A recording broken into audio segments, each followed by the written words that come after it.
On this episode of Crime Scenes with Coffee Beans, join me as I discuss the case of the man who decided to murder his children rather than let them escape his abuse. Coming up right after this.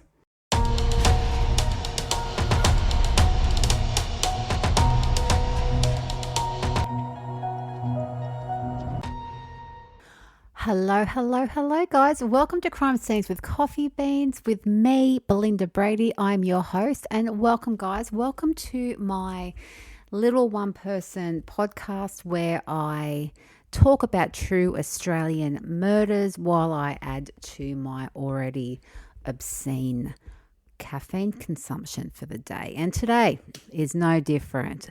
As I'm sitting here, the weather, winter is only a few weeks away here in Australia, and the weather today is actually finally feeling like it. It's cold, it's raining, perfect weather for a coffee and perfect weather to listen to a podcast about crime. And as I'm doing this, I'm drinking my usual black coffee with some syrup. I managed to get some really cool flavors of syrup, and this time I'm using sugar cookie, which I believe is probably left over from the Christmas season, but I love it. Really, really nice.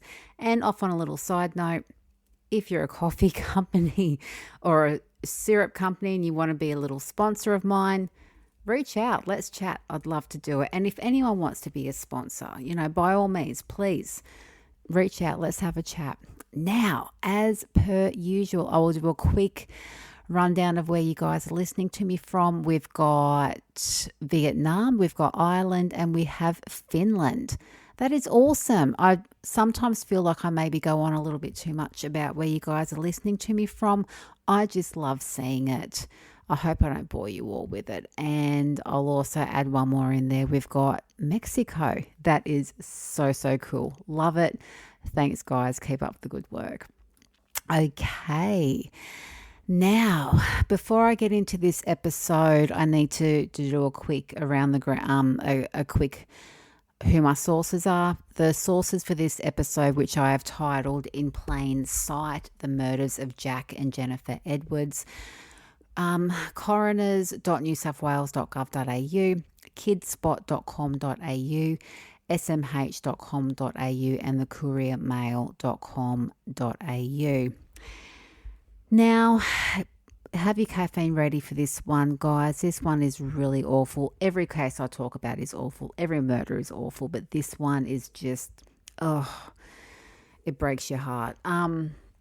So please, trigger warning to this episode does discuss the murder of two kids in their teens. So trigger warning if this is something that you feel you cannot listen to. And yeah, wherever you're listening to me, gymming, driving, settling in for the night, settling in for the day, working, however you're doing it, get your caffeine, whatever you're drinking, and let's go. Let's get stuck into it. Now, marriages end all the time. That's a fact. It's a fact of life. And as much as a marriage breaking up can and does hurt, it's not the end of the world. That is also a fact. But what happens when the man at the center of a divorce, a man and a father with a history of domestic violence, both verbal and physical, is granted a gun permit by the system that was meant to stop men like him getting a gun permit and protecting his terrified ex-wife and children? What happens when a father is hell-bent on revenge no matter what? A tragedy. A tragedy is what happens. And this one, I remember it all too well. I remember the day it happened. I remember seeing it on the news and just that profound sense of how on earth did this happen and why. So we're going to talk about it right now. So settle in. Let's go. In Plain Sight, the murders of Jack and Jennifer Edwards. Now, normally I try and start my episodes at the beginning of a murder or in the middle or somewhere in between, but this story is so complex. I need to start with the man behind the trauma and the And the main reason for this tragedy, no one else, nothing else but him, is the reason this happened. This man's name is John Edwards. And I need to stress, I don't want to pay him any more attention than I have to, but unfortunately, he is the main part of this story. John Edwards was born in 1950, July 1950, and he grew up in Broken Hill, a little country area in New South Wales, Australia. He had one sibling, a sister, and when he was 17, he stole his mother's car and ran away from home, leaving her a goodbye letter in his wardrobe. Now, I couldn't find the reasons why, and I guess the only people who will know that is John and his mother. Now, over the years, he held a number of different jobs, including serving in the Australian Defence Force, which I find mind-boggling given his character. And his service saw him qualify as a Commando Green Beret in 1983, which signifies the wearer is a commando qualified soldier, I believe. Now, he was eventually discharged from the ADF, the Australian Defence Force, in 1989. Now, John had a history of domestic violence against his partners and his children he had with these women prior to meeting the mother of the children he would eventually kill. He was known for assault, intimidation, stalking, and control. And while most of these instances went unreported, 4 of his ex-partners and 1 of his children sought an apprehended violence order, which I will refer to as AVO, against him at one time or another. And if you knew John's history when you met him, you would run a mile. The man was a walking red flag, but I dare say he kept his past well hidden. When he was 18, he had 2 children with a partner, a woman who was 17 at the time. The 2 married, and she reported his controlling behaviour, such as him controlling the finances and how much she could spend on groceries. She also said he was volatile and unpredictable. Now, the couple went on holidays to the US in around 1974, and John's wife found a love letter from another woman addressed to John, a woman John had met in Boston. Now, this woman decided to go back to Australia, but John would only let her take one of their children and keep another with him. So she did. Now, a few months later, John wrote to her asking her to come back to the US and collect her other child that was still with John. And she did. Now, sometime after that, John returned to Australia with this American woman, and he had married her, despite him being married to a woman in Australia. Now, in Australia, you can only be married to one person at the time. Same with the US. So, a little fun fact that John probably forgot to divulge to anybody. The American woman, who I dare say dodged the biggest bullet of her life, ended up going back to the US after John abandoned her. So not only did he get married while he was still married, he brought a woman over to Australia from the US, and when he got sick of her, he abandoned her.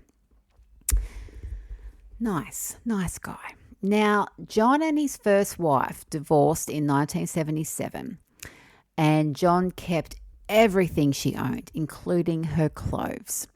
They shared custody of the children, and the children had a horrible relationship with their dad. He would be physically violent, and he at one point he actually kidnapped one of the children in an attempt to gain more custody.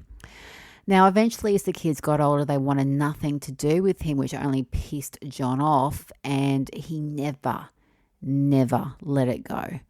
Some 13 years after he divorced his first wife, he told his then partner of his plans to kill her. Threats that his wife, Olga, and I will get to her later, I will get to Olga, I promise.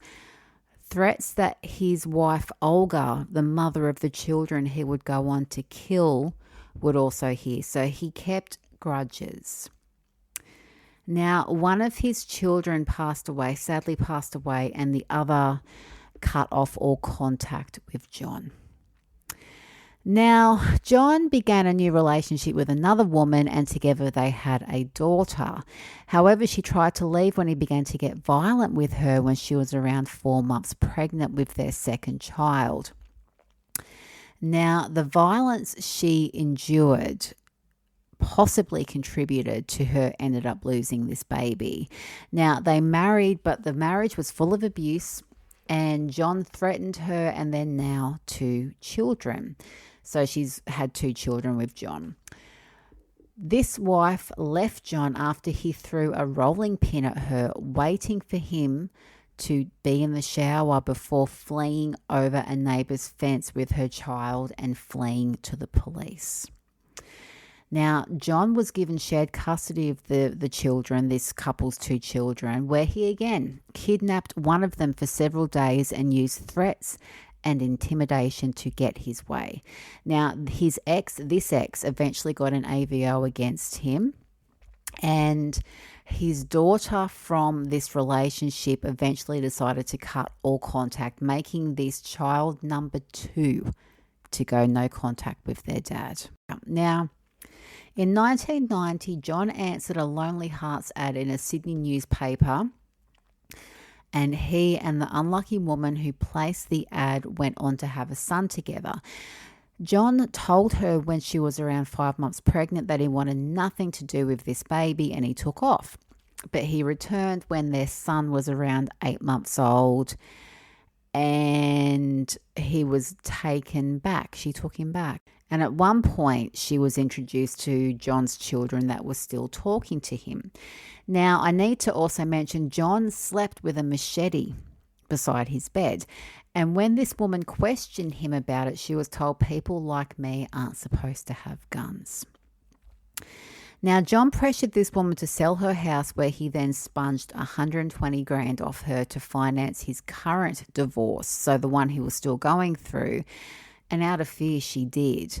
At this stage, the stress of being with John and his abusive ways was taking its toll, and this woman ended up losing so much weight and being so constantly sick from the stress. She came in weighing under 40 kilos.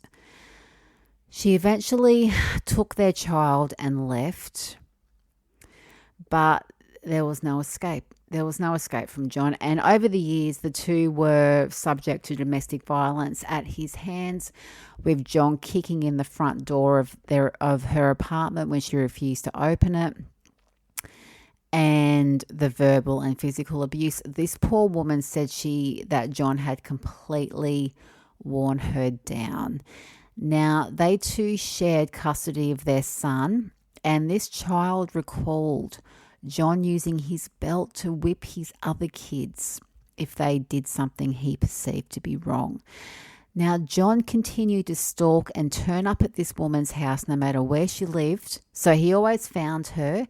And one night she was that terrified after he called the house non-stop that she and her son ran to the safety of Annandale Police Station in the middle of the night. Now, that incident was recorded as a domestic violence offence, but it was recorded as no offence.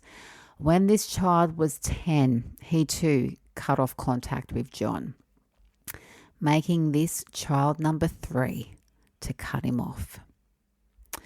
Now, if you have 3 kids who want nothing to do with you, maybe you need to start looking at why, huh? In around 1998, John took up with another woman, and they were married before divorcing only a year later, with the woman describing John as a very domineering and controlling person. And this also included with what she wore and her appearance. Now, they still remain intimate with each other. And in 1999, she found out she was expecting a child. When she found out she was pregnant with a boy, John demanded she terminate the pregnancy. And when she refused, he did not speak to her for weeks. He physically assaulted her, during this pregnancy, and when she was in labor, he was abusive to her as he drove her to the hospital. When they got there, he left her by herself and she birthed on her own. Now, after their son was born, he was still abusive, and she eventually ended up in a woman's shelter with her baby. She was encouraged to report John's behavior, his abuse, but she stated the police didn't understand his verbal sprays, his controlling ways as abuse. And back then, psychological, emotional abuse really wasn't considered abuse. It had to be physical. So she was kind of concerned that the police are just going to dismiss her fears. Now, John tried to coax her out of the shelter, but social workers were adamant she not go with him. And after months and months of being harassed by him, she was finally granted an AVO, and she never saw him again. Tragically, their son was diagnosed with Batten's disease, and he died at the age of 8. From what I've managed to find, Batten's disease is a group of rare, fatal, inherited neurodegenerative disorders that primarily affect children, causing progressive cognitive impairment, vision loss, seizures, and motor decline, which is a really, really sad fate for that poor little kid. Now, in 2000, at the age of 50, John travelled to Russia where he met a 19-year-old woman by the name of Olga. After the two had hit it off on an international dating website. Now, Olga was beautiful, far too good for John. He was punching so above his weight it wasn't funny. She had beautiful long brown hair and a beautiful smile, and she was a kind and caring girl. And she went back to Australia. She came back here with John, and in November of 2001 they were married. In September 2002 their son Jack was born, and in August 2004 their daughter Jennifer was born. Now, in between all this, Olga commenced and finished a law degree. So she had 2 children, she had an abusive husband, and she still managed to finish a law degree. The woman was an absolute machine. But above all this, Olga absolutely adored her children, and they adored her right back. Jack was a free spirit who loved sport, particularly AFL, which is Australian Football League, and he loved computer games. He was fiercely protective of his mother and his sister, and he was really keen to meet his half siblings who he shared, who shared John as a father. Now, Jennifer was more reserved and quiet. She was like her mum, but she loved getting lost in literature, and she was really proud of herself for getting accepted into a selective high school, which was Gosford High School in New South Wales. And she adored her pets, which included a dog and a rabbit, and she told her teacher she wanted to be a vet when she finished school. They were just 2 beautiful, grounded, beautiful children. John showed his typical abusive behaviour to Olga as soon as the children were born. He was controlling and harboured an intense anger towards her, which resulted in him giving her the silent treatment for days, which made her cry for forgiveness, even though I'm sure the poor woman had no idea what she was meant to have done wrong. In 2010, John applied for a gun license, but lied on his application. On the part of the application which asks if you've ever had an AVO against you, which John, of course, had, he lied. He ticked no. Now, this was picked up and he was refused a license. Now, it was around this time that John hired a private investigator to locate one of his adult daughters who had disowned him. And in doing so, he managed to find her address. And I have so much fucking issue with this. It's mind-blowing. Mind-blowing. You should not be giving up people's addresses. I don't care how much money they give you. If someone's gone no contact, it's for a reason. And if someone's feeding you a bullshit story, you need to look at why they're trying to find this child. Anyway, I digress. Now, John managed to find his daughter's address. Now, the daughter in question had put her house on the market, and she was horrified to learn that John had attended one of the open houses where he gave the real estate agent a false name. And he was found in one of the children's bedrooms looking at the pictures on the wall. The following week, she was delivered a handwritten letter by a man who ran off after he delivered it, and she immediately recognized the writing as John's. Now, the letter said that John had a friend who was willing to find out when she was going to be at the local shopping center and tell John, and she was that terrified. She took to staying out of the house rather than be in her home while her husband was at work. That's how scared she was of John. A few days after that, she was dropping her daughter off at daycare when she was approached by John.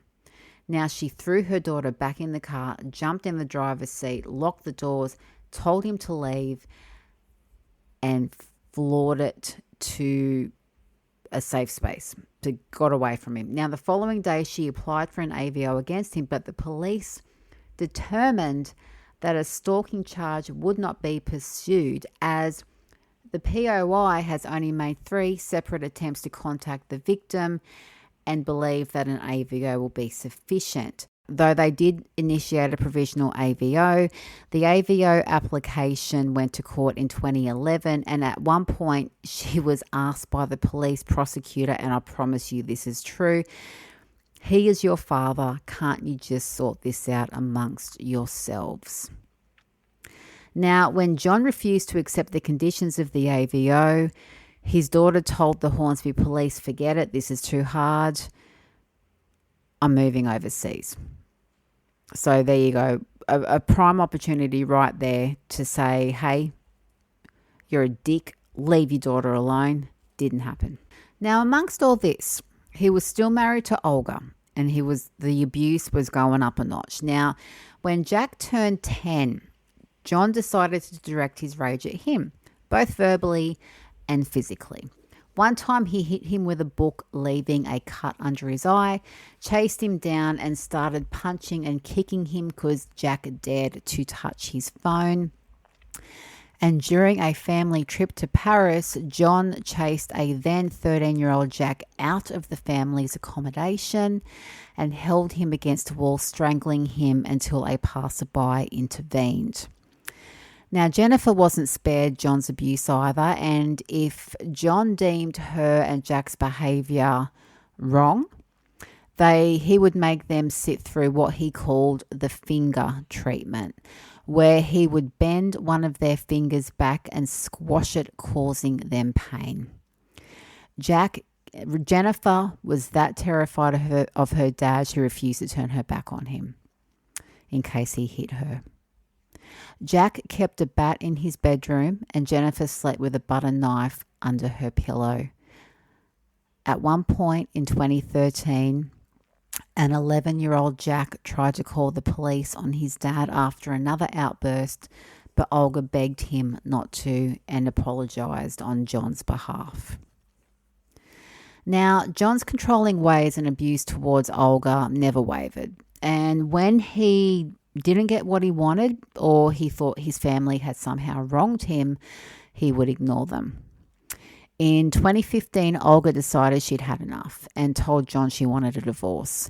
Now, John begged her for another chance, and Olga eventually caved, telling him he had one more chance and that was it. Unfortunately, any good behaviour didn't last that long, because in 2016, Jack was reported as missing and police found him at Bondi Beach the next day, where he told them he had run away from home due to family difficulties. John hadn't changed at all. The abuse, all of it, financial, physical, verbal, all of it continued. And Olga was made to give John a portion of her salary, most of her salary actually, and she was only given a portion of it for groceries. So she couldn't keep anything for herself, and she was not involved in any of the household finances. She just handed over the money like she was told. Now, in March of 2016, John went to Hornsby Police Station and told them he was worried Olga would make a false allegation about him, and he just wanted to, give them a heads up. If anything, he knew something. He knew she'd had enough, and he was trying to beat her to the jump, because a few days after this, Olga moved out with Jack and Jennifer. They stayed with a friend, and Olga confided in this friend she was worried John was going to do something to them. Now, at this point, the police had attended the family home a few times due to arguments and outbursts. And Jack and Jennifer were put down as children at risk. So there really should have been follow-up there, but there wasn't, because it wasn't deemed that the risk, which was their abusive father, it wasn't deemed as significant. Now, meanwhile, after Olga left, John played the victim, and he played it beautifully. He started seeing a psychologist who diagnosed him with depression, which John, of course, blamed on his wife for daring to leave him. Now, in April 2016, Olga started proceedings for custody of the children, and John fired back, lodging a child at risk report with the police. Now, the court was made aware of John's previous assaults on Jack and Jennifer and what a risk he was. And the court decided not to advise John of where Jack, Jennifer and Olga were living. He was not to know their current address. Now, this threw John into overdrive. He tried to destroy any credibility Olga had, from claiming one of her friends had assaulted him to claiming she had broken into the family home after he had changed the locks, and she was out to get him. Meanwhile, Jack, Jennifer and Olga attended counselling where they disclosed John's abuse, and this was also disclosed to the police. So there was record of it. And throughout it all, John would just show up at places where he knew Jack or Jennifer would be. He went to their schools. He tried to give Jennifer a dog for her Year 6 graduation, and he bumped into Jack when he tried to give him a letter. And as he had done before, he hired another PI, another private investigator, to follow Olga to see where she lived, using the excuse, I want to see if she's having an affair. Now, in February 2017, John appeared at Olga's 6 o'clock yoga class. John never did yoga. Why would he be at her specific yoga class at 6 in the morning if he was not there to intimidate her? Olga reported this to the police, who took John's word that he was not stalking her and that she was stalking him. In December 2016, John applied to a local pistol club for membership, and he also applied for a gun permit, ticking no on the box that asked if you'd ever had an AVO against you. Now, in March of 2017, he was granted a gun permit. Now, this club decided to reject his applications after concerns were raised about John. And they notified police of this. So they did their diligence. They did the right thing here. They told the police. But undeterred by this, John just went to another gun club in another suburb far away from where he currently lived at the time. I believe he applied for a gun membership and permit in St. Mary's, which is at least an hour and a half, at least, away from where he was living at the time. And the excuse he used was he wanted to get on top of gun safety training, and he got it. His history, his current court battles, the numerous complaints against him, the AVOs, the violence, the abuse, none of it mattered. He got a gun license. Now, Jack, Jennifer and Olga moved into a new house, and they continue to undergo counselling, where they again told their counsellors of John's abuse and how much they feared him. In 2017, Olga was granted full custody of Jack and Jennifer, and John was given limited privileges with little to no contact with them. Not long after this, so around May, June of 2018, he bought a .357 Magnum Smith & Wesson and a Glock 17A semi-automatic pistol along with ammo. In July 2018, not long after he got the guns, he hired a large van which he told the car hire company he would need it for a week. On the 5th of July 2018, Olga drove her daughter Jennifer to Pennant Hills train station to catch the train to school. After dropping Jennifer off, Olga returned home to wake Jack, and she then took him to school at around 9 a.m. before heading off to work. It would be the last time she saw Jack or Jennifer alive. At the same time, John went to a friend's house and handed him a large envelope, which was later found to contain his will and several personalised suicide notes. He also had his hard drive wiped, and John asked his neighbour for his spare key back to his house, telling him he needed to get a key cut as he had lost the original key, which the neighbour thought was odd because he had seen him in the house before John asked for the spare key back. He then went to an ex-partner's house, one he hadn't seen for over 30 years, one who blocked him, for want of a better word, over 30 years ago and dropped off some of her belongings. So he had held on to that for over 30 years. At 3:15 that afternoon, John left the house and parked in the car park of the Pennant Hills Hotel, which has a view of Pennant Hills train station. It's quite often used for when people are going to pick up people who have caught the train and they're getting off at Pennant Hills station. In the car, in the van with him, he had the Glock pistol and at least 10 rounds of ammunition. He also had a Jimmy bar in the car. At around 4:45, Jennifer got off the train and jumped on a bus to head home. John was recorded on CCTV footage following the bus in his hired van. At 4:50, Jennifer got off the bus near the house that she shared with Jack and her mother and walked towards the house. John watched from a distance, and around 10 minutes later, just as Jennifer was entering the front door, John drove into the driveway.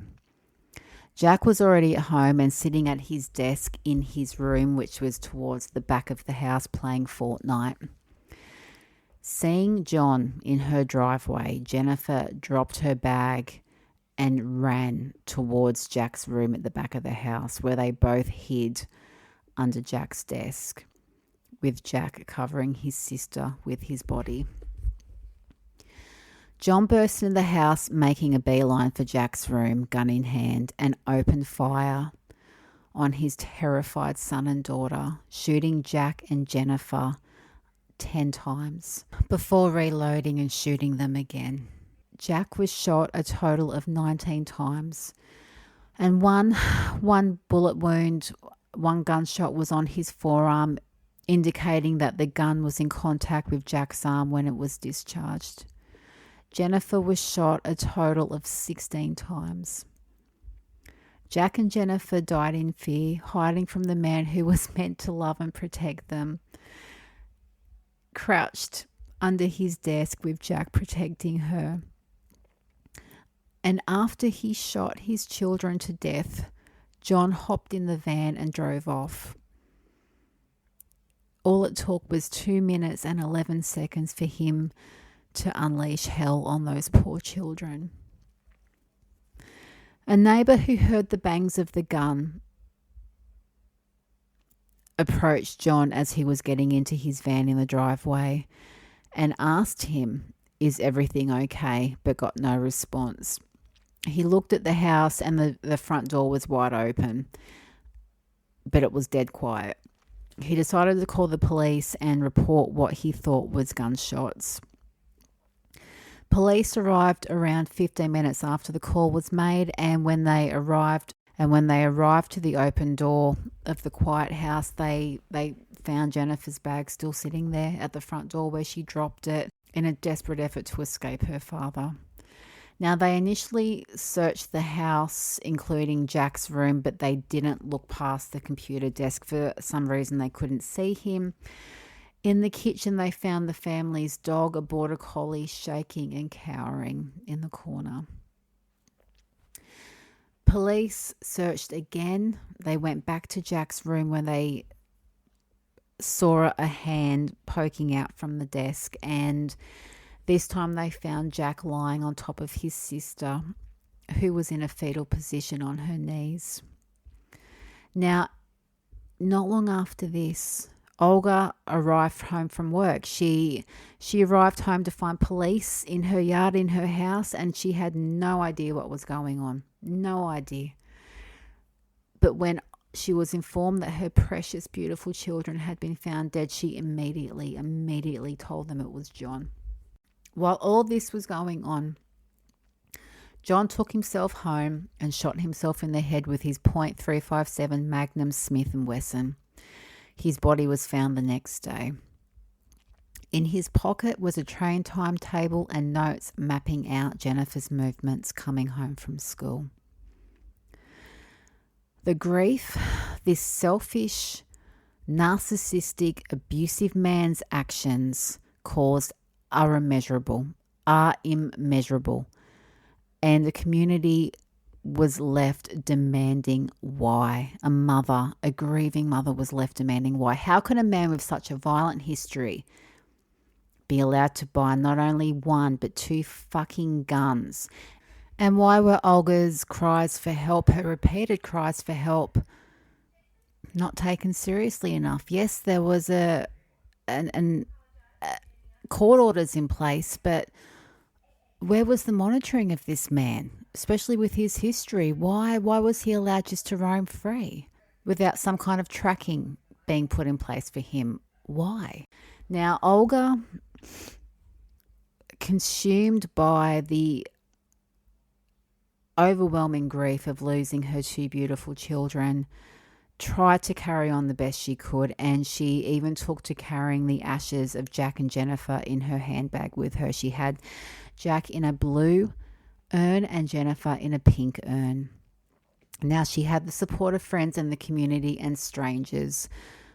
She had so much support, but friends had said she lost all hope after her children, and sadly, she ended up taking her own life only 5 months after Jack and Jennifer were murdered. She was 37 years old. So John didn't pull the trigger on Olga, but he may as well have. Now, in 2021, a coronial inquest was held into the death of Jack and Jennifer, and the coroner found that Jack and Jennifer's deaths were preventable. And a wholly inadequate firearms registry failed to perform its key responsibility of keeping the community and people safe when it gave John a gun license. The coroner went on to say that all the red flags on John's file, everything about him should have stopped him being granted a license. And the deaths of Jack and Jennifer serve as a stark reminder of the broader systematic problems that face too many women and children every day. As a result, he was also scathing of the police and their lack of response, I guess, to Olga's complaints. And as a result of the inquest, New South Wales Police implemented mandatory training for domestic violence, recognising it and responding to it. And as a result of this inquest, New South Wales firearms underwent a complete overhaul, and applicants are subject to tougher screening. My opinion is, if you've had an AVO, I don't care how long ago it was, you don't get a gun. And that information should be on a national database where it can be accessed by the people who need to say yes or no at any given time. I don't know why it's this hard. It should not be this hard. And I would like to say that things have improved with domestic violence, but unfortunately they haven't. We know they haven't. We see it every day. We know they haven't. Angry men still kill women and their children, and no matter what laws are put into place, they will find a way around it. And I am not man bashing here. Women do it as well, but this is related to this case, so that is why I'm saying men. Domestic violence awareness has definitely risen. And I love hearing the younger generation call out bad behavior when a male friend or a female friend treats their partner poorly or in an abusive way, but more needs to be done. And more often than not, it takes a tragedy like this and people to get their, arms up to say, what are we doing to get any attention to this, to make things happen, to make that change. And sadly, once the smoke is cleared from something like this, it's quickly pushed to the back burner. Us as people, us as a community, we need to call this out. If you see domestic violence, if you hear it, please call it out. Even if it's just making an anonymous phone call to the police. We need to start doing more. We need to start saying this is unacceptable, and to the perpetrators of it, get help or be on your own. Like, fuck off. And if a woman or a man goes to the police station asking for help regarding a partner that they deem to be abusive, they need to be taken seriously from the get-go. Every complaint needs to be treated seriously and investigated, and maybe we can stop things before they get too bad, and we can stop this before 2 children are shot to death when they get home from school. I'd like to say we have all the answers. We will never have the answers. And like I said, people who are determined to hurt other people will, but we sure as hell can try and stop them.